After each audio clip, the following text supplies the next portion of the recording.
Dimitri was 3 years old when we found that he had a cavernous malformation on the brainstem, and he wasn't able to control the movements or the eye closing or opening. The right side of his body as well was affected.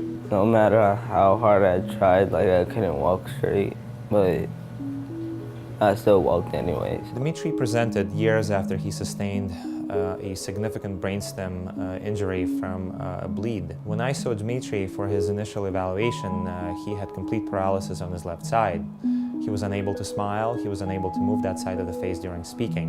When he spoke or he smiled, it was only to one side. It was incredibly emotional, especially during the first meeting when she had to tell me the full history. And I could tell that she was suffering as a parent. She was highly motivated to do anything possible for her son. Thank God he never was teased in school, like all his peers accepted him for the way he was. Difficulty smiling and difficulty moving one's face can lead to social withdrawal, can lead to psychological issues related to self-esteem, and patients can suffer significantly from this problem. I never really liked smiling before. I never liked hugging people or anything like that. During my initial meeting with Dimitri, when I asked him to smile, I could see that even the healthy side was very, very reserved, as if he was trying to match the non-healthy side. Growing up, I was worried about, the kids bothering him, teasing him.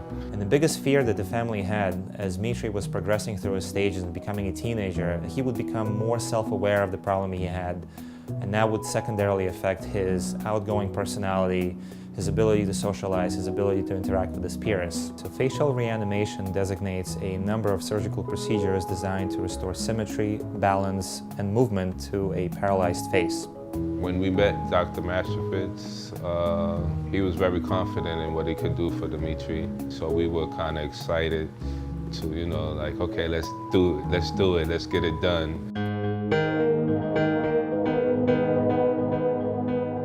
Facial reanimation surgery can get quite complex. So the first stage of the operation involves obtaining a nerve graft from the leg and running it across the face from the healthy side to the paralyzed side. We then let it sit for about 6 months or so, and patients develop a little bit of twitching and tingling once the nerve actually grows through. And in the second stage of surgery, we transplant a muscle from the inner thigh so that it can actually function as a smiling mechanism on the paralyzed side of the face. Oh, I don't know if Dr. Mashkevich has showed you the before pictures and the after, but it's amazing. With the transplanted muscle, he gives a big, full smile when you ask him to, and he doesn't even think about it at this point anymore. I feel that Dr. Mashkevich is a godsend. Yeah.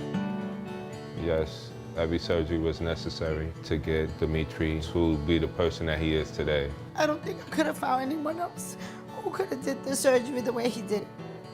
It was an incredible experience on my end as well to meet Dimitri, his parents, and go through this ordeal with them. And I'm absolutely looking forward to Dimitri growing up with a full spontaneous smile, moving on with his life. I have grown to the top of a mountain.